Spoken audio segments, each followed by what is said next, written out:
જય શ્રી કૃષ્ણ, જય માતાજી। મિત્રો, હું કેવી રીતે, ક્યારે અને કઈ હાલતમાં હોસ્પિટલ પહોંચી મને કંઈ યાદ નહોતું। પછી અચાનક મને કંઈક યાદ આવ્યું। હું બપોરે બધા ન્યૂઝપેપર સાથે લઈને બેઠી હતી। મારી દીકરી શ્રેયાનો ફોટો બધામાં પ્રકાશિત થયો હતો। નીચે સગાઈ 2 દિવસ પહેલા થઈ હતી।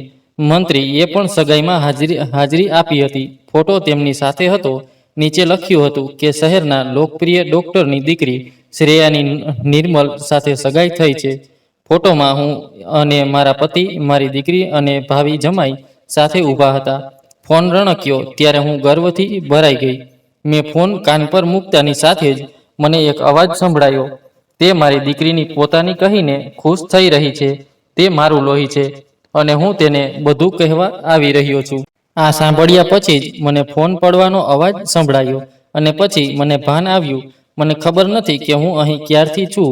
જ્યારે મેં પાછળ ફરીને જોયું ત્યારે મેં મારા દીકરાને જોયો, જે તાજેતરમાં જ મેડિકલનો અભ્યાસ પૂર્ણ કરીને હોસ્પિટલમાં જોડાયો હતો। તે ખુરશી પર ગાઢ સૂતો હતો। મારી દીકરી ક્યાંક દેખાતી નહોતી। શું તે દુષ્ટ વ્યક્તિ આવીને મને બધું કહીને જતો રહ્યો? મારી દીકરી મારું જીવન, મારા જીવનનો આધાર, બધું। પણ તેણે જે કહ્યું તે તેનું લોહી છે। તું સાચું છે। બસ ત્યારે જ મેં વરસાદનો અવાજ સાંભળ્યો અને મારું મન ઘણા વર્ષો પાછળ ગયું, યાદોની ગલીઓમાં ભટકતું રહ્યું। મારા પિતા સાથે ઘણી લડાઈઓ પછી હું મારા નાના શહેરમાંથી IAS કોચિંગ માટે દિલ્હી આવી હતી। મને બપોરે 2 કલાક ફ્રી મળતો હતો। પછી હું નજીકની હોટલમાં લંચ કરીને ક્લાસમાં પાછી આવતી હતી। તે દિવસે પણ જ્યારે હું હોટેલમાં જતી હતી ત્યારે અચાનક જોરદાર વરસાદ શરૂ થયો। એક મોટા ઘરનો દરવાજો ખુલ્લો જોઈને હું અંદર દોડી ગઈ અને અંદર ઊભી રહી। પછી મને યાદ આવ્યું કે મને ખબર નથી કે પરિવારના સભ્યો શું કહેશે। વરસાદ અટકતો નહોતો। મારે શું કરવું જોઈએ? શું મારે ત્યાં રહેવું જોઈએ કે મારે જવું જોઈએ? મને સમજાયું નહીં। પછી ધીમે ધીમે મેં ઘરનો દરવાજો ખુલતો જોયો। હું કંઈ સમજું તે પહેલાં એક સુંદર નાની છોકરી અંદરથી આવી તે ઘૂંટણીએ રડતી બહાર આવી। તે 10 મહિનાની હશે। મને જોઈને બાળકી હસવા લાગી અને મારા તરફ હાથ લંબાવ્યા। મેં પણ હસીને તેણે મારા ખોળામાં લીધી અને દરવાજા તરફ જોવા લાગી કે જો તેની માતા કે કોઈ નોકર આવશે તો હું તેમને કહીશ કે બાળકી પાણી તરફ જઈ રહી છે। પણ જ્યારે ઘણા સમય સુધી કોઈ ન આવ્યું। પછી હાર માની મેં અંદર જવાનું નક્કી કર્યું। બાળકને ખોળામાં લઈને હું અંદર પ્રવેશી। સામે દિવાલ પર એક સુંદર છોકરીનો ફોટો હતો જેના પર ફૂલોની માળા લટકાવવામાં આવી હતી। હું વિચારી શકું તે પહેલાં અંદરના રૂમમાંથી એક વૃદ્ધ મહિલા પ્રવેશી અને તેમનું સ્વાગત કર્યું। તેણીને શુભેચ્છા પાઠવ્યા પછી મેં તેણીને બાળક વિશે અને મારા વરંડા પર ઊભા રહેવાનું કારણ કહ્યું। તેણીએ હસીને મને બેસવા કહ્યું। જ્યારે મેં તેણીને બાળક આપવાનો પ્રયાસ કર્યો ત્યારે તેણીએ મને ગળે લગાવી। તેણીએ તેના નાના હાથથી મારી ગરદનને મજબૂત રીતે પકડી રાખી। હું મૂંઝાઈ ગઈ। પછી તે સ્ત્રીએ કહ્યું, દીકરા, થોડીવાર બેસો। જો તું ઊભી રહે તો તે ફરવાના લોભમાં મારી પાસે નહીં આવે। મને શું વાંધો હોઈ શકે? હું બાળક સાથે સોફા પર બેઠી। ઘર ખૂબ જ સુંદર હતું। મેં જોયું કે ટેબલ પર એક પ્લેટ હતી જેમાં ખોરાક ઠંડો થઈ ગયો હતો। હું સમજી ગઈ કે બાળકના કારણે કાકી ખાઈ શક્યા નહીં હોય। મેં તેણીને કહ્યું, કાકી, હવે તમારું ભોજન લો, મેં તે લઈ લીધું છે। કાકીએ હસીને કહ્યું, આ રોજિંદી દિનચર્યા છે। તેણી નોકરાણી રજા પર છે। તે એટલી તોફાની છે કે ખોરાક રોજ ઠંડુ થઈ જાય છે। અચાનક મને સમજાયું કે ફોટામાંની છોકરી બાળકની માતા હોવી જોઈએ અને આ તેની દાદી હોવી જોઈએ। પછી કાકીનો અવાજ આવ્યો, દીકરી, તે સૂઈ ગઈ છે, તેને સૂવા દો અને આરામથી બેસો। મેં બાળકને ધીમેથી ત્યાં રાખેલા ચૂલા પર સુવડાવ્યું અને જવાની પરવાનગી માંગી। પછી કાકીએ કહ્યું, હમણાં જ તમે મને કહ્યું હતું કે તમે બપોરના ભોજન માટે જઈ રહ્યા છો અને વરસાદ પડ્યો, એનો અર્થ એ કે તમે પણ ખોરાક નથી ખાધો। ચાલો આપણે બંને સાથે જમીએ। મેં ખૂબ ના પાડી, પણ પછી તેના પ્રેમાળ અવાજે મને કહ્યું। હું વિનંતીનો ઇનકાર કરી શકી નહીં અને મને પણ ખૂબ ભૂખ લાગી હતી, તેથી હું જમવા બેઠી। ઘણા દિવસો પછી મને ઘરે રાંધેલું ભોજન મળ્યું। તેથી મેં થોડું વધારે ખાધું અને મારા હૃદયને સંતોષ થાય તે રીતે તેની પ્રશંસા કરી. કાકીએ હસતા હસતા કહ્યું, હવે દરરોજ બપોરના સમયે આવજો, શ્રેયા પણ ખુશ થશે. જ્યારે મેં કાકીને પૂછ્યું કે તેની નોકરાણી કેટલા સમયથી રજા પર છે, તેણે મને કહ્યું કે નોકરાણીની સાસુનું અવસાન થયું છે, તેથી તે 15 દિવસ સુધી નહીં આવે. હું બીજી નોકરાણી રાખવા માંગતી હતી, પણ મળી નહીં. ખોરાક રાંધવા માટે એક નોકર છે, પણ બાળકનો પ્રશ્ન છે, તો હું એક સ્ત્રી શોધી રહી છું. મારા મનમાં એક વિચાર આવ્યો. મેં તરત જ કાકીને કહ્યું કે ઠીક છે, હું 15 દિવસ માટે આ સમયે આવીશ. તમે તમારું ભોજન ખાઓ, ત્યાં સુધી હું શ્રેયા સાથે રમીશ. કાકીએ મારી વિનંતી એ શરતે સ્વીકારી કે હું તેની સાથે બપોરનું ભોજન લઉં. મેં કાકીને સાથે મજાકમાં પણ કહ્યું કે કોઈ અજાણી વ્યક્તિ પર આટલો બધો વિશ્વાસ કરવો યોગ્ય નથી. પણ કાકીએ કહ્યું, મેં દુનિયા એટલી બધી જોઈ લીધી છે કે કોના પર વિશ્વાસ કરવો અને કોના પર નહીં તે ખબર પડી ગઈ છે. પછી આ રોજિંદો નિત્યક્રમ બની ગયો. બપોરના ભોજન સમયે હું કાકીના ઘરે પહોંચતી અને બાળકી સાથે રમતી અને કાકી સાથે જમતી. કાકી મને ધીમે ધીમે તેના વિશે કહેતી. તે મને કહેતી હતી કે તેનો દીકરો ડૉક્ટર છે, તે લગ્ન માટે તૈયાર નથી થઈ રહ્યો. બાળકની સંભાળ રાખવી મુશ્કેલ બની રહી છે. હું પણ વિચારતી હતી કે તે કેવી રીતે તૈયાર થશે. તે બિચારી પાસે આટલી સુંદર પત્ની હતી, તે તેને કેવી રીતે ભૂલી જશે. એક દિવસ જ્યારે હું બપોરે પહોંચી, ત્યારે મેં બહારથી શ્રેયાનો જોરથી રડવાનો અવાજ સાંભળ્યો. હું દોડીને અંદર ગઈ અને જોયું કે રસોડાની સામે કાકી બેભાન પડી હતી અને શ્રેયા પારણામાં જોરથી રડી રહી હતી. મેં ઝડપથી શ્રેયાને ઉપાડી અને તેને બેસાડી અને તેના પર પાણી છાંટીને કાકીને જીવિત કરવાનો પ્રયાસ કર્યો. મેં ઝડપથી મારી મિત્ર રૂપાને ફોન કર્યો અને તેને ડૉક્ટરને લાવવા કહ્યું. ડૉક્ટર આવે તે પહેલાં રૂપા આવી ગઈ. અમે ઝડપથી કાકીને પલંગ પર સુવડાવી. પછી ડૉક્ટર આવ્યા. તેણીને જોયા પછી તેમણે મને કહ્યું કે તેણીને લો બ્લડ પ્રેશરને કારણે ચક્કર આવતા હતા. જરૂરી સારવાર આપ્યા પછી ડૉક્ટર ગયા. મેં રૂપાને પણ જણાવવાનું કહ્યું. પછી ફોન પાસે રાખેલી ડાયરીમાં નંબર જોઈને મેં તેના દીકરાને ફોન કર્યો. તે પણ ગભરાઈ ગયો. તેણે મને તાત્કાલિક સંપર્ક કરવાનું કહ્યું. હું કાકીના ચહેરા તરફ જોઈ રહી હતી. તેનો ગોરો ચહેરો લાલ થઈ ગયો હતો. તેણે આંખો બંધ કરી દીધી હતી. તે ખૂબ જ નબળી દેખાતી હતી. આ ઉંમરે નાની છોકરીની સંભાળ રાખવી મુશ્કેલ હતી. મારી માતા પણ મને ખૂબ નાની ઉંમરે છોડીને ગઈ હતી. મારા પિતાએ લગ્ન કર્યા ન હતા, પરંતુ મારી કાકીએ મને ક્યારેય મારી માતાની ગેરહાજરીનો અહેસાસ થવા દીધો નહીં. તેણીએ પોતાના બાળકો કરતાં વધુ મારી સંભાળ રાખી. કદાચ તેથી જ હું શ્રેયાને ખૂબ પ્રેમ કરતી હતી. પરંતુ અહીં કાકીની ઉંમર અને માંદગીને કારણે પરિસ્થિતિ અલગ હતી. તેના દીકરાના લગ્ન થવા જોઈએ. હું આ વિચારી રહી હતી જ્યારે તેનો દીકરો રૂમમાં પ્રવેશ્યો. ફિલ્મી હીરોની જેમ તેના ચહેરા તરફ હું જોતી રહી. પરંતુ તે આવતાની સાથે જ તે પલંગ તરફ દોડી ગયો. તેણે કહ્યું, મમ્મી, શું થયું? તમે મને ફોન કેમ ન કર્યો? મને અચાનક આ વાતનો ગુસ્સો આવ્યો અને તેને કહ્યું, હવે તમને તમારી માતાની ખૂબ ચિંતા છે. ત્યારે આ ચિંતા ક્યાં હતી જ્યારે તમે નાની છોકરીની જવાબદારી તમારી માતા પર છોડીને ચાલ્યા ગયા? તમે ફરીથી લગ્ન કેમ નથી કરતા? શું તમને લાગે છે કે બધી સાવકી માતાઓ ખરાબ હોય છે? કોઈ તમારી દીકરીને પ્રેમ કરશે નહીં કે તમે દેવદાસ બનીને તમારા ગૌરવ માટે તમારી માતાને દુઃખ પહોંચાડતા રહેવા માંગો છો? ડૉક્ટર સાહેબ અવાચક રહી ગયા. કોલેજના દિવસોમાં હું ખૂબ જ લોકપ્રિય હતી. હું ભાષણો આપતી હતી. મારા અવાજમાં એ જ ઉત્સાહ ભરાઈ ગયો. મને કહો, કેમ નહીં? શું તમે ફરીથી લગ્ન કર્યા હોત? અચાનક મેં ડૉક્ટરના આશ્ચર્યને જોયું. ચહેરો લાલ થવા લાગ્યો અને તેના હોઠ પર એક તોફાની સ્મિત દેખાયું. હું ગઈ. તેણે હસતા હસતા કહ્યું, ઓ બાબા, હું બીજું કરીશ જ્યારે મેં હજુ લગ્ન પણ નથી કર્યા. શું તમે આશ્ચર્ય થયું? મેં આંટી તરફ જોયું. તેમના ચહેરા પર પણ એક તોફાની સ્મિત હતું. હવે આંટી બેઠા થઈ ગયા હતા. તેમણે ધીમેથી સમજાવ્યું કે શ્રેયા તેમની પુત્રી સુરભીની પુત્રી છે, જેનો ફોટો મેં હોલમાં જોયો હતો. ડૉક્ટર રવિ તેમનો દીકરો છે. હવે મને દુખાવો પણ નહીં થાય.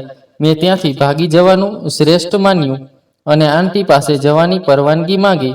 આંટીએ કહ્યું કે હવે બહુ મોડું થઈ ગયું છે, તમને ખાવાનું પણ નહીં મળે. ખાવાનું ખાવો પછી મારો દીકરો હોસ્ટેલ છોડી દેશે. ડૉક્ટર સાહેબે પણ તેની માતાને ટેકો આપ્યો અને નોકરને ખાવાનું બનાવવા માટે જરૂરી સૂચનાઓ આપતા કપડાં બદલાવવા ગયા. જમતી વખતે બધા શાંત હતા. પછી રવિએ કહ્યું, બાય ધ વે, તમે એક વાત સાચી અનુમાન લગાવી છે કે મને ડર છે કે મારા લગ્ન પછી શ્રેયાનું શું થશે. કોઈ પણ છોકરી બાળક અને સાસુની જવાબદારી લેવા માંગશે નહીં. તેમનું સન્માન વર્તન જોઈને હું પણ સામાન્ય થઈ ગયો અને કહ્યું કે કેમ નહીં, કોઈ પણ છોકરી આટલું સારું ઘર અને આટલો સુંદર છોકરો જોઈને તરત જ હા પાડી દેશે. આટલું કહ્યા પછી મેં જોયું કે માતા અને પુત્ર ફરીથી હસ્યા. જ્યારે મારું ધ્યાન મારા પોતાના શબ્દો પર ગયું ત્યારે મને મારી પોતાની મૂર્ખતા પર શરમ આવી. તેથી મેં ઝડપથી ભોજન પૂરું કર્યું અને જવા માટે ઊભી થઈ. પછી રવિએ કહ્યું, જો આવું છે તો શું તું મારી સાથે લગ્ન કરવા તૈયાર છે? મને ખૂબ પરસેવો થઈ રહ્યો હતો. કાકીએ પરિસ્થિતિ સંભાળી લીધી. દીકરા જા અને તેને જલ્દી છોડી દે, નહીંતર તેને હોસ્ટેલમાં અંદર જવા દેવામાં આવશે નહીં. રવિજી ગાડી બહાર લાવ્યા. હું શાંતિથી તેમાં બેઠી. ગાડી ચાલવા લાગી. અચાનક મેં જોયું કે ગાડી એક આઈસ્ક્રીમની દુકાન સામે ઊભી રહી ગઈ. રવિએ મારો દરવાજો ખોલતા કહ્યું, હજુ 9 વાગ્યા છે, ચાલો જઈને આઈસ્ક્રીમ ખાઈએ. મેં ઘણા સમયથી ખાધું નથી. હું શાંતિથી નીચે ઉતરી. અમે બંને અંદર જઈને બેઠા. રવિએ પૂછ્યું, તમે ક્યું ખાવા માંગો છો? તો મેં તરત જ કહ્યું, ચોકલેટ સ્વાદમાં તે 2 આઈસ્ક્રીમ લાવ્યા. મને લાગ્યું કે તે સતત મારી તરફ જોઈ રહ્યો છે.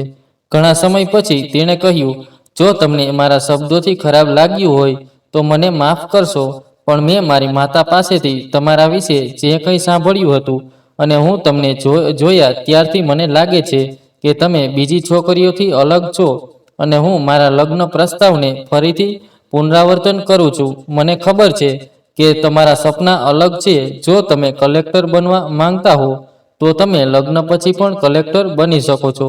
મારો ટેકો ત્યાં રહેશે. પરંતુ જે રીતે તમે શ્રેયાને પ્રેમ કરો છો, કોઈ પણ છોકરી મને આ પ્રકારનો પ્રેમ આપી શકે નહીં. તમારા જવાબ માટે કોઈ ઉતાવળ નથી. તમે તમારા નવરાશના સમયે વિચારી શકો છો. મને કહેજો. જવાબ ન આપો તો વાંધો નહીં. તું પહેલાંની જેમ શ્રેયા અને મમ્મીને મળતી રહે છે. મેં કોઈ જવાબ ન આપ્યો. મને સમજાતું નહોતું કે શું કહેવું. તે મને ચૂપચાપ હોસ્ટેલના ગેટ પર છોડીને ચાલ્યો ગયો. હું રૂમમાં આવતાની સાથે જ હું પલંગ પર સૂઈ ગઈ. બધી વાતો મારા મગજમાં ચાલવા લાગી. અત્યાર સુધી જો કોઈ છોકરો પ્રેમ વિશે વાત કરે તો હું તેની 7 પેઢીઓનો હિસાબ લેતી. હું બધાની સામે તેનો એટલો બધો અનાદર કરતી કે તે બિચારો સપનામાં પણ આવું કરવાની હિંમત ન કરે. પણ આજે રવિએ સીધી લગ્ન વિશે વાત કરી અને મેં શાંતિથી સાંભળ્યું. એક પણ શબ્દ બોલ્યો નહીં. ટેકનિકલ રીતે મને ગુસ્સો આવવો જોઈએ, પણ મને શરમ આવી રહી છે. મને એક અલગ જ લાગણી થઈ રહી હતી. હું લાંબા સમય સુધી વિચારતી રહી. જ્યારે હું વિચારીને થાકી ગઈ ત્યારે મેં પપ્પાને ફોન કર્યો. પપ્પાનો અવાજ સાંભળતાની સાથે જ હું રડવા લાગી. મેં કહ્યું, પપ્પા, તમે તરત જ આવો, મને તમારી જરૂર છે. પપ્પાએ ઘણું પૂછ્યું પણ હું કંઈ કહી શકી નહીં. બીજા દિવસે પપ્પા મારી સામે હતા. હું દોડીને તેને ગળે લગાવી. પપ્પાએ શાંતિથી બધું સાંભળ્યું અને પછી મને પૂછ્યું, તને શું જોઈએ છે? રવિ માત્ર ડૉક્ટર અજીતનો દીકરો છે. હું આખા પરિવારને ઓળખું છું. પપ્પા પોતે ડૉક્ટર હતા. મેં પપ્પાને કહ્યું કે મને સમજાતું નથી કે શું કરવું, તું મને કહે. પપ્પાએ કહ્યું, દીકરી, જો તું પિતાની સલાહ માનીશ તો હું કહું છું કે છોકરો અને ઘર બંને સારા છે. હું પોતે આટલું સારું ઘર શોધી શક્યો ન હોત. અને જો હું તને મિત્ર તરીકે સલાહ આપું તો હું જાણું છું કે તારું સ્વપ્ન કલેક્ટર બનવાનું છે, તેથી લગ્નનો વિચાર છોડી દે. પણ જેમ તું કહેતી હતી કે રવિએ કહ્યું છે કે તું લગ્ન પછી પણ પ્રયાસ કરી શકે છે, તેથી મને લાગે છે કે તારે હા કહેવું જોઈએ. આના માત્ર 1 મહિનાની અંદર મેં ડૉક્ટર રવિ સાથે લગ્ન કર્યા અને તેમના ઘરે આવી. કાકી હવે માતા બની ગઈ હતી અને શ્રેયા મને હંમેશા માટે જોઈને ખુશ હતી. ઘણા દિવસો વીતી ગયા. હું પરિવારમાં ખૂબ જ વ્યસ્ત થઈ ગઈ. મમ્મી અને રવિ મને ભણવાનું કહેતા, પણ હું તેનાથી દૂર રહેતી. મારું એકમાત્ર કામ શ્રેયાની સંભાળ રાખવાનું, ઘર ગોઠવવાનું અને વિવિધ પ્રકારના ખોરાક રાંધવાનું હતું. પપ્પાના મિત્ર દિલ્હીમાં વકીલ હતા. હું દર અઠવાડિયે કોચિંગમાં જતી વખતે તેમની ઓફિસમાં જતી. તેમણે મને લગ્ન પછી પણ આવતા રહેવાનું કહ્યું, પણ હું મારી બીજી દુનિયામાં ખોવાઈ ગઈ. પછી અચાનક બધી ખુશી ગાયબ થઈ ગઈ. એવું બન્યું કે હું સુરભીનો રૂમ ગોઠવી રહી હતી. મમ્મીજીએ તેને લગ્ન પહેલા જેવો રાખ્યો હતો તેવો જ હતો. પછી મને એક ડાયરી મળી. મને ખબર પડી કે શ્રેયાની માતાએ પરિવારની ઈચ્છા વિરુદ્ધ લગ્ન કર્યા છે. તે સમયે રવિ MS નો અભ્યાસ કરવા અમેરિકા ગયો હતો. પપ્પાજીએ લગ્નની પરવાનગી આપી ન હતી, તેથી સુરભી ઘર છોડીને ચાલી ગઈ. અને જ્યારે તેણે પુત્રીને જન્મ આપ્યો ત્યારે તેના જન્મ સમયે તેનું મૃત્યુ થયું. પછી રવિ શ્રેયાને પોતાની સાથે લઈ આવ્યો. પપ્પાજી પણ પુત્રીના શોકમાં મૃત્યુ પામ્યા. મને સુરભીની ડાયરીમાંથી વધુ માહિતી મળી. એક ડાયરી તે સમયની હતી જ્યારે શ્રેયા જન્મી ન હતી. તે દિવસની વાતો તેમાં લખેલી હતી. તેનો પતિ રાજીવ તેને ખૂબ પ્રેમ કરતો હતો. રાજીવ ઈચ્છતો હતો કે તેમને એક દીકરી હોવી જોઈએ. તેમણે તેનું નામ અંજલિ રાખવાનું નક્કી કર્યું હતું. અને સુરભી એક દીકરો ઈચ્છતી હતી અને તેનું નામ વિવેક. તેણીએ વિચાર્યું હતું કે તેમની મીઠી મજાક વાંચીને હું રડવા લાગી. અને મને ખબર નથી કે કઈ લાગણીથી મેં વિચાર્યું કે બિચારા રાજીવજી તેમની દીકરીને આટલી યાદ કરી રહ્યા હશે. ડૉક્ટર સાહેબ, અમે મમ્મી ક્યારેય તેમનું નામ પણ લેતા નથી. તેમણે પણ તેમની દીકરીને જોવાનો અધિકાર છે. મારા કાયદાના અભ્યાસને કારણે અધિકારોનો મુદ્દા પણ મારા મનમાં આવવા લાગ્યો. અને મેં ગુપ્ત રીતે જ રાજીવજીને પત્ર લખ્યો કે જો તમે દીકરીને જોવા માંગતા હો તો તમે ગમે ત્યારે આવી શકો છો. છેવટે તે તારું જ લોહી છે. અને હું રાહ જોવા લાગી કે તે મારી દીકરીને મળવા આવે. પછી હું શું દલીલો આપીશ. લગભગ 1 મહિના પછી દરવાજાની ઘંટી વાગી. હું મળવા ગઈ અને ત્યાં એક માણસ ઊભો હતો. તેણે કહ્યું કે ડૉક્ટર રવિ, શ્રીમતી પૂજા અને શારદા દેવીને બોલાવો. કોર્ટનું સમન્સ છે. ત્યાં સુધીમાં મમ્મીજી આવી ગયા હતા. અમે તેમને અમારા નામ કહ્યા. પછી તેમણે મને અને મમ્મીજીને કેટલાક કાગળો આપ્યા. એક નકલ રાજીવજી માટે હતી. તેમણે અમારી સહીઓ લીધી અને ચાલ્યા ગયા. જ્યારે મેં તે કાગળો જોયા ત્યારે મને લાગ્યું કે હું બેહોશ થઈ જઈશ. રાજીવે અમારી સામે કેસ દાખલ કર્યો હતો કે અમે સુરભીની ગેરકાયદેસર પુત્રી માટે તેમના નામનો ઉપયોગ કરવા માંગીએ છીએ અને તે તેની સાથે લગ્ન કરવા માંગતો હતો.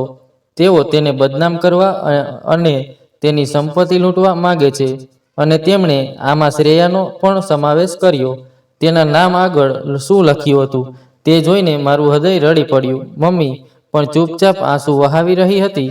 તે કાગળો સાથે મારા પત્રની ફોટોકોપી પણ જોડાયેલી હતી, જેના આધારે તે દુષ્ટ માણસે કોર્ટમાં મદદ માંગી હતી કે આપણે શ્રેયાના પિતા તરીકે તેનું નામ લખાવવાની મનાઈ કરવામાં આવે અને એવી ઘોષણા કરવામાં આવે કે શ્રેયા તેની પુત્રી નથી અને તેણે બદનક્ષી માટે અમારી પાસેથી નુકસાની પણ માંગી હતી. કોઈ કેટલું નીચું જઈ શકે છે? એ શક્ય બની શકે છે. એ મારી કલ્પના બહાર હતું. પછી મમ્મીએ રાજીવજીને ફોન કર્યો. તે દિવસે પહેલી અને કદાચ છેલ્લી વાર મેં તેને ગુસ્સે થતી જોઈ. તેણે મારા ખંભાને મજબૂતીથી પકડીને કહ્યું, એ હરામખોરને કંઈ લખવાની શું જરૂર હતી? એ તો માણસ જ નથી. પહેલાં તેણે સુરભીને ફસાવી. પછી જ્યારે તેણે જોયું કે પપ્પાએ તેને દત્તક લીધી નથી, કંઈ મળવાની કોઈ આશા નથી, ત્યારે તેણે શ્રેયાના જન્મના થોડા દિવસ પહેલાં તેને લાચાર છોડી દીધી. મારી બહેન કંઈ ખાધા પીધા વિના બેભાન થઈ ગઈ હતી. જ્યારે પડોશીઓએ તેને સરકારી હોસ્પિટલમાં દાખલ કરી ત્યારે સદનસીબે મારો એક મિત્ર તે હોસ્પિટલમાં કામ કરતો હતો, જેણે સુરભીને મારા ઘરે 2 વાગ્યે એકવાર જોઈ હતી. તેણે મને ફોન કર્યો. હું ગયો અને મારી બહેનને લઈ આવ્યો. કલ્પના કરો, જેના પિતા આટલા મહાન ડૉક્ટર છે, જે વિદેશથી ડિગ્રી લઈને આવ્યા છે. પિતાને આટલી મોટી હોસ્પિટલ છે અને તે સરકારી હોસ્પિટલમાં ઘણા દિવસોથી અનાથ જેવા ગંદા કપડામાં ભૂખ્યા તરસ્યા હતા. જ્યારે અમે તેને લાવ્યા ત્યારે ઘણું મોડું થઈ ગયું હતું. બાળકીને જન્મ આપતાની સાથે જ તેનું અવસાન થઈ ગયું. પપ્પાને પણ ખૂબ જ આઘાત લાગ્યો કે તેમણે સમયસર તેમની પુત્રીના સમાચાર ન લીધા. તેઓ થોડીવાર રોકાયા અને પછી ફરી બોલવાનું શરૂ કર્યું. અને જ્યારે અમે ઝાંસીમાં સુરભીના ઘરે તેના મૃત્યુના સમાચાર આપવા અને તેની પત્નીના અંતિમ સંસ્કારમાં હાજરી આપવા ગયા, ત્યારે તેમણે ધાર્મિક વિધિઓ માટે આવવા વિનંતી કરી. તે હરામખોરે સ્પષ્ટ ના પાડી. તેના પિતાએ કહ્યું, જુઓ, જે થવાનું હતું તે થઈ ગયું. હવે તમે લોકો આ વાતનો પ્રચાર ન કરો. મારા દીકરા માટે ઘણા પ્રસ્તાવો આવી રહ્યા છે. તે તમારી દીકરીને કારણે ઘણા દિવસો સુધી અમારાથી દૂર રહ્યો. અમે તેના લગ્ન ગોઠવી દીધા છે. અમે દિલ્હીના જૂના પરિવારના સભ્યો છીએ. તમે લોકો જાઓ, કોઈ દ્રશ્ય ન બનાવો. પપ્પા અને હું પાછા આવ્યા અને પપ્પા આઘાતને કારણે 5 દિવસ પછી મૃત્યુ પામ્યા. શ્વાસ લેતા તેણે મારી સામે ગુસ્સાથી જોયું અને કહ્યું, હું ફરીથી તે હરામખોરનું નામ સાંભળવા માંગતો નથી.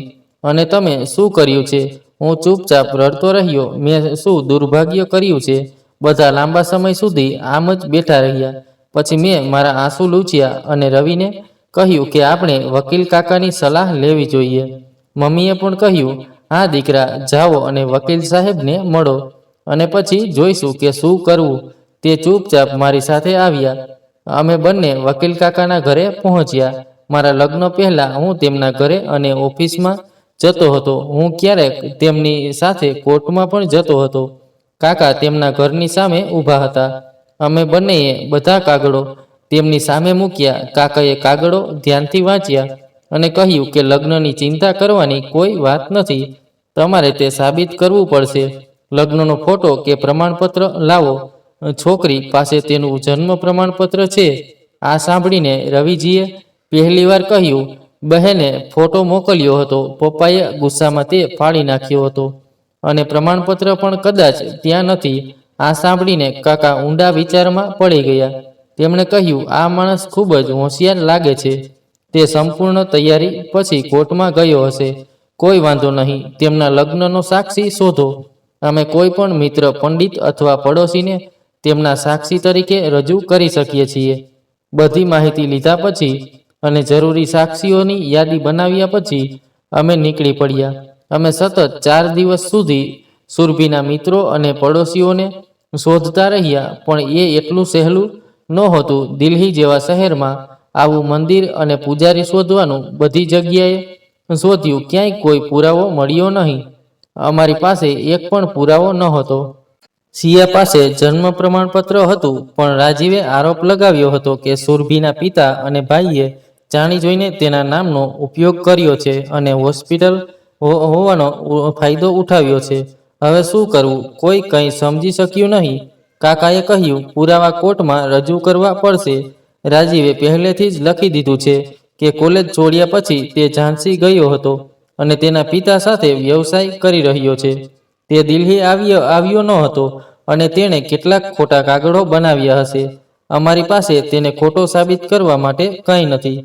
સુરભીના સામાનમાંથી એક પણ ફોટો મળ્યો ન હતો જેમાં તે બંને સાથે હતા. મને પણ ગુસ્સો આવી રહ્યો હતો. દિલ્હી જેવા શહેરમાં ભણતી છોકરી એટલી મૂર્ખ અને ભોળી કેવી રીતે હોઈ શકે કે તે શાંતિથી લગ્ન કરી લે? એક બાળકનો જન્મ પણ થવાનો હતો. હજુ પણ કંઈ વિચાર્યું નહીં. ગમે તેમ, વકીલ કાકાએ આગળ કહ્યું, આપણે ઓછામાં ઓછું વિરોધ તો કરી શકીએ છીએ. રવિએ પૂછ્યું કે જો તે જીતે તો પરિણામ શું આવશે? મેં અને કાકાએ સમજાવ્યું કે શ્રેયાને તેના પિતાની મિલકત નહીં મળે અને રાજીવનું નામ તેના નામ પરથી કાઢી નાખવામાં આવશે. લાંબા સમય સુધી વિચાર કર્યા પછી રવિએ કહ્યું કે શ્રેયાને તેની માતાની એટલી જ મિલકત મળશે કે તેની મિલકતની કોઈ જરૂર નથી અને શ્રેયાના નામ પરથી તેનું નામ કાઢી નાખવામાં આવે તે વધુ સારું છે. પછી કાકાએ કહ્યું કે પછી તમારે કોર્ટમાં હાજર ન થવું જોઈએ. પછી કોર્ટે તેને એકતરફી નિર્ણય આપશે. મારું મન આ માટે તૈયાર નહોતું, પણ બીજો કોઈ વિકલ્પ નહોતો. અમે પાછા આવ્યા. જ્યારે પણ હું શ્રેયાને જોતી ત્યારે હું રડતી. જો મેં રાજીવને પત્ર ન લખ્યો હોત તો આ બધું ન થયું હોત. મારા દિવસો અને રાત હું શું કરી શકી હોત તે વિચારવામાં પસાર થઈ રહ્યા હતા. ફરી એક દિવસ પત્ર આવ્યો. એક રાજીવ તરફથી કોર્ટના નિર્ણયની નકલ હતી, જેમાં જાહેર કરવામાં આવ્યું હતું કે શ્રેયા રાજીવની પુત્રી નથી. હું ખૂબ જ નારાજ હતી, પરંતુ સાંજે જ્યારે બધા ભેગા થયા ત્યારે મેં મારો નિર્ણય જાહેર કર્યો કે હવે હું શ્રેયાને દત્તક લઈશ. બધા ખૂબ ખુશ હતા. એક મહિનાની અંદર કોર્ટે પણ શ્રેયાને અમારી પુત્રી તરીકે જાહેર કરી. મને થોડી રાહત મળી, પરંતુ હવે મારા મનમાં બીજો ડર જાગી ગયો હતો કે નોકરો અને પડોશીઓ શ્રેયાને મોટી થશે ત્યારે સત્ય કહી દેશે. પછી મેં વિવેકના આગમનના સમાચાર સાંભળ્યા. ખુશ થવાને બદલે હું આખો દિવસ વિચારોમાં ખોવાયેલી રહી. મમ્મીજી અને રાજીવે મને સમજાવવાનો ઘણો પ્રયાસ કર્યો, પણ મને ખબર નથી કે મારી સાથે શું થયું હતું. હારીને રાજીવે મારા પિતાને ફોન કર્યો. બંને મને મનોચિકિત્સક પાસે લઈ ગયા. તેમની સલાહ પર રવિએ દિલ્હીથી દૂર ક્યાંક સ્થાયી થવાનું નક્કી કર્યું. પછી મારા પિતાના કહેવા પર અમે દિલ્હીમાં અમારી બધી મિલકત વેચી દીધી અને રાયપુર આવ્યા. થોડા જ દિવસોમાં અમે વિવેક અને થોડી મોટી શ્રેયા સાથે રાયપુર આવ્યા. અમે ઝડપથી આ નવા વાતાવરણથી ટેવાઈ ગયા. તેમનું નામ ટૂંક સમયમાં અહીંના શ્રેષ્ઠ ડોક્ટરોમાં સામેલ થઈ ગયું. જીવન આરામથી ચાલી રહ્યું હતું. હું એ પણ ભૂલી ગઈ હતી કે શ્રેયા મારી પોતાની દીકરી નથી, પણ બીજાની દીકરી છે. બંને ભાઈ બહેન ખૂબ પ્રેમથી સાથે રહેતા હતા. બંને અભ્યાસમાં ખૂબ જ હોશિયાર હતા. અચાનક એક દિવસ જ્યારે શ્રેયા કદાચ 9મા ધોરણમાં હતી ત્યારે તેણે મને પૂછ્યું, કેમ મમ્મી, નાનું મને કેમ કહેતા હતા કે તું કલેક્ટર બનવા માંગે છે, તો પછી તું કેમ ન બની? મેં તેની તરફ જોયું. તેણે તરત જ કહ્યું, દીકરા, તારી માતા બનવાની ઉતાવળમાં હતી ને એટલે જ મેં મારું સ્વપ્ન કલેક્ટર બનવાનું હતું. પણ તારા પિતા મારાથી એટલા પ્રભાવિત થયા હતા કે તેમણે મને લગ્ન માટે હેરાન કરી. પછી હું તને મળી અને હું મારું સ્વપ્ન ભૂલી ગઈ. વાત કરતી વખતે હું જૂની યાદોમાં ખોવાઈ ગઈ. મને ખબર નથી કે શ્રેયાએ શું વિચાર્યું. પછી તેણે મને ગળે લગાવી અને કહ્યું કે ચિંતા ના કર મમ્મી, તારી દીકરી તારું સ્વપ્ન પૂરું કરશે. પછી તેણે તેના ભાઈનો કાન પકડીને કહ્યું કે સાંભળ, હું હવે ડોક્ટર નહીં બનું, તું ડોક્ટર બનીશ અને પપ્પાની હોસ્પિટલ સંભાળીશ. હું મારી માતાનું સ્વપ્ન પૂરું કરીશ. તે દિવસથી તે નવા ઉત્સાહથી ભરાઈ ગઈ અને તરત જ તેનો વિષય વિજ્ઞાનમાંથી બદલીને ઇતિહાસ, અંગ્રેજી અને અર્થશાસ્ત્ર કરી દીધો. હું તેને માર્ગદર્શન આપવા માટે ત્યાં હાજર રહી. ટૂંક સમયમાં જ તે દિવસ આવ્યો જ્યારે તે કાર્યો પછી તેણે યુપીએસસી પરીક્ષા આપી અને પહેલી પરીક્ષામાં ઓછા માર્ક્સ મેળવવા પર તેને ફરીથી પરીક્ષા આપવી પડી. તેની પરીક્ષામાં બેઠી આ વખતે તેનું નામ ટોચના 50 વિદ્યાર્થીઓમાં હતું. મસૂરીથી તાલીમ પૂર્ણ કર્યા પછી તેણીને રાયપુરમાં એડમિશન કલેક્ટરના પદ માટે તાલીમાર્થી તરીકે નિયુક્ત કરવામાં આવી. તેણીની બેચમાં બીજા 6 છોકરાઓ પણ હતા. અમે તેમને રાત્રિ ભોજન માટે આમંત્રણ આપ્યું. બધા ખૂબ ખુશ હતા. રાત્રિ ભોજન પછી લાંબા સમય સુધી વાતચીત ચાલુ રહી. મને લાગ્યું કે તેમાંથી એક શ્રેયા પર નજર રાખી રહ્યો હતો. શ્રેયા પણ તેને અલગ રીતે જોઈ રહી હતી. પૂછપરછ કરતા મને ખબર પડી કે તે ગુજરાતનો છે. તેના પિતા આર્મીમાં હતા. તેનું નામ નિર્મલ હતું. હું છોકરીની માતાની જેમ વિચારી રહી હતી કે છોકરો સારો છે, તે સમાન સ્થિતિમાં છે અને સૌથી મહત્વની વાત એ છે કે તે શ્રેયાને પસંદ કરે છે. શ્રેયા પણ કદાચ તેને પસંદ કરે છે. હું તેની સાથે વાત કરવા માંગતી હતી, પણ તેણે મને હળવેથી ઠપકો આપ્યો કે તારો વિચાર બદલ. આ નવો સમય છે. છોકરાઓ અને છોકરીઓ સમાન રીતે હસે છે અને મજાક કરે છે. એ જરૂરી નથી કે તેઓ એકબીજાને પ્રેમ કરે. હું ગુસ્સે થઈ ગઈ અને પલટી ગઈ અને સૂઈ ગઈ. પણ મારો અંદાજ કેટલો સાચો હતો મને બીજા દિવસે આ ખબર પડી. સાંજે જ્યારે શ્રેયા ઓફિસથી આવી ત્યારે નિર્મલ પણ તેની સાથે કારમાં હતો. મેં તરત જ ચા અને નાસ્તો ઓર્ડર કર્યો. થોડીવાર સુધી અણધારી વાતો કર્યા પછી મેં જોયું કે બંને એકબીજાને ઈશારા કરી રહ્યા હતા. હું હસવા લાગી. હું જાણી જોઈને ઓફિસ અને રાજકારણ વિશે વાત કરતી રહી. અંતે શ્રેયાએ કહ્યું, માં, નિર્મલ તમને કંઈક કહેવા માંગે છે. મારા કાન ઊભા થઈ ગયા. બંને બાળકો જ્યારે કંઈક કરવા માંગતા હતા ત્યારે મને માં કહેતા હતા. તો મેં કહ્યું, હા, મને કહે દીકરા, શું વાત છે? નિર્મલે ધીમે ધીમે પણ આત્મવિશ્વાસથી મને પોતાના અને પોતાના પરિવાર વિશે કહ્યું. તેના પિતા આર્મીમાં હતા. તે એકમાત્ર છોકરો હતો. તેને શ્રેયા ગમતી હતી. તેઓ મસૂરીમાં જ સારા મિત્રો બની ગયા હતા. તેના માતા પિતાને લગ્ન સામે કોઈ વાંધો નહોતો. શ્રેયાને મારી મંજૂરીની જરૂર હતી. મને આ લગ્ન સામે કોઈ વાંધો નહોતો અને હું ગઈકાલે રાત્રે જ આવી હતી. હું મારા સ્વપ્નમાં આ જોઈ રહી હતી, પણ મને સમજાયું કે મારે નિર્મલને સત્ય કહેવું જોઈએ. થોડીવાર વિચાર્યા પછી મેં કહ્યું કે હું તેની સાથે એકલામાં વાત કરવા માંગુ છું. આ સાંભળીને શ્રેયા હસી પડી અને બોલી, મમ્મી ચોક્કસ તને તેની દીકરીનો પીછો બંધ કરવા માટે પૈસા આપશે. શું ફિલ્મી હીરોની જેમ પૈસાનો ઇનકાર ન કરે. સારા રકમ માંગ, પછી આપણે બંને ઘણી ખરીદી કરીશું. મેં તેની મજાકનો જવાબ ન આપ્યો. મેં ફક્ત તેને ત્યાં રહેવા કહ્યું અને નિર્મલને મારી સાથે લઈ ગઈ.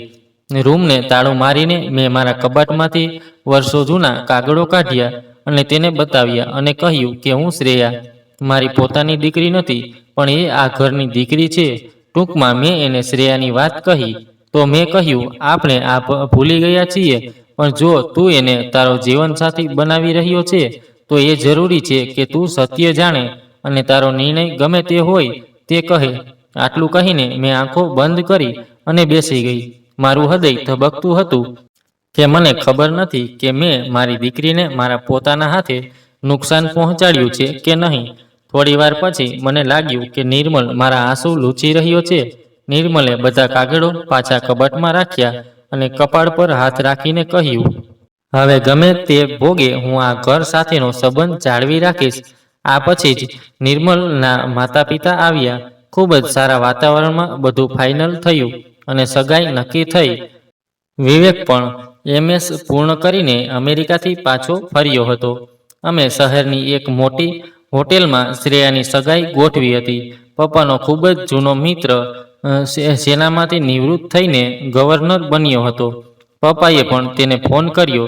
તે શહેરમાંથી આવ્યો હતો. શહેરના કેટલાક અગ્રણી લોકો, કેટલાક પરિચિતો અને શ્રેયા અને નિર્મલની ઓફિસના અધિકારીઓ બધા મળીને લગભગ 100 મહેમાનો હતા. ગવર્નર સાહેબના આગમન સાથે ફોટોગ્રાફરોએ તક ગુમાવી નહીં. તેઓએ હજારો ફોટા લીધા અને તેમાંથી એક ફોટો તે દિવસે હું જે અખબારોમાં જોઈ રહી હતી તેમાં પ્રકાશિત થયો. પછી તે ફોન આવ્યો. હું વર્તમાનમાં પાછી ફરી. મને ખબર નથી કે શું થયું હશે. શ્રેયાને બધું ખબર પડી હશે. શું તે મારાથી ગુસ્સે હતી? જો નહીં તો તે અહીં કેમ દેખાતી નથી? મારી સાથે કંઈક થાય છે અને શ્રેયા આસપાસ નથી. આ ક્યારેય ન થઈ શકે. બસ રૂમની ઘડિયાળમાં સવારના 6 વાગ્યા. મારો દીકરો અચાનક જાગી ગયો અને મારી તરફ આવ્યો. મને ખુલ્લી આંખોથી જોઈને તે આનંદથી બૂમ પાડી, ઓહ માં, તું જાગી ગઈ. ત્યાં સુધીમાં શ્રેયા પણ આવી ગઈ હતી.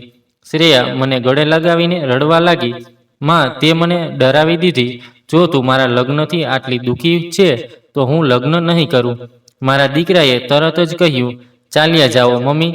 ખુશી સહન ન કરી શકી અને મને ખુશીનો હુમલો આવવો પડ્યો કે હવે ઓછામાં ઓછું હું ઘર પર રાજ કરીશ. શ્રેયાએ તરત જ તેનો કાન પકડ્યો. મોટો ભાઈ વિદેશથી આવ્યો છે. તેને શું ભણ્યું છે? તેણે મમ્મીને સાજા કરવામાં 4 દિવસ ગાળ્યા. પહેલા તારું ડોક્ટર બરાબર કામ કર, પછી ઘર પર રાજ કર. બંને વચ્ચેની મશ્કરી સાંભળીને હું ખૂબ ખુશ થઈ રહી હતી. શ્રેયા પહેલા જેવી જ હતી. તે ગઈ હશે અને તે આવ્યો નહીં હોય. મેં રાહતનો શ્વાસ લીધો. 1 અઠવાડિયા પછી હું ઘરે જઈ રહી હતી. રવિ અને નિર્મલ કારની આગળની સીટ પર બેઠા હતા. શ્રેયા, હું તેને પકડી રહી હતી. અચાનક શ્રેયાએ કહ્યું, મને ખબર છે તને શું આઘાત લાગ્યો. તે માણસ આવ્યો હતો જેના કારણે તું હોસ્પિટલ ગઈ હતી. મેં આશ્ચર્યથી તેની તરફ જોયું. પછી રવિએ સાંભળ્યું અને કહ્યું, હા પૂજા, તે આવ્યો હતો. મને સમજાયું નહીં કે શું કરવું, પણ સારું થયું તે નિર્મલને બધું કહ્યું હતું. તે શ્રેયાને તારા રૂમમાં લઈ ગયો અને તેને કોર્ટના બધા કાગળો બતાવ્યા અને પછી મેં બાકીની વાર્તા શ્રેયાને કહી. આ બંનેએ તેની સાથે એવી રીતે વર્તન કર્યું કે મજા આવી. મારી બહેન અને પિતાને પણ મનની શાંતિ મળી હશે. મારે આખી વાર્તા જાણવા જવું પડ્યું. તેણીને જિજ્ઞાસા થઈ. પછી આ લોકોએ તેણીને કહ્યું કે શ્રેયાએ તેને ખૂબ ઠપકો આપ્યો હતો. તેના દીકરાઓ નકામા નીકળ્યા. તેમણે પહેલેથી જ તેની બધી મિલકત ગુમાવી દીધી હતી. તેથી તેણે વિચાર્યું હશે કે તે તમને ધમકી આપીને તમારી પાસેથી પૈસા પડાવશે. પરંતુ તમે તેનું નામ સાંભળતા જ બેહોશ થઈ ગયા. જ્યારે તે ઘરે આવ્યો ત્યારે તમે હોસ્પિટલમાં હતા. તેણે વિચાર્યું ન હતું કે તે શ્રેયાનો સામનો કરશે. તે તેની પુત્રીના આધારે ભરણપોષણનો દાવો કરવાનું વિચારી રહ્યો હતો, પરંતુ શ્રેયાએ તેની સામે બધા કાગળો લહેરાવ્યા અને તેને ધમકી પણ આપી. તે વિચારીને આવ્યો હતો કે તે મારા માતા પિતા પાસેથી પૈસા પડાવશે. તમે કોણ છો? તમારી મારી માતા સાથે કોઈ સંબંધ નથી. તમે ઘણા વર્ષો પહેલા કોર્ટમાં આ વાત કહી ચૂક્યા છો. હું તમારી દીકરી નથી. તો પછી તમે મારા પર ભરણપોષણ માટે કેસ કેવી રીતે દાખલ કરશો? અને હું હવે કેસ દાખલ કરીશ. તમે મારા પરિવારને નુકસાન પહોંચાડ્યું છે. મારી માતા તમારા કારણે હોસ્પિટલમાં છે. હવે તમે જાઓ છો કે હું પોલીસને બોલાવું? અને પછી તરત જ એસપી સાહેબને ફોન કર્યો. એક માણસ મને ધમકી આપવા આવ્યો છે.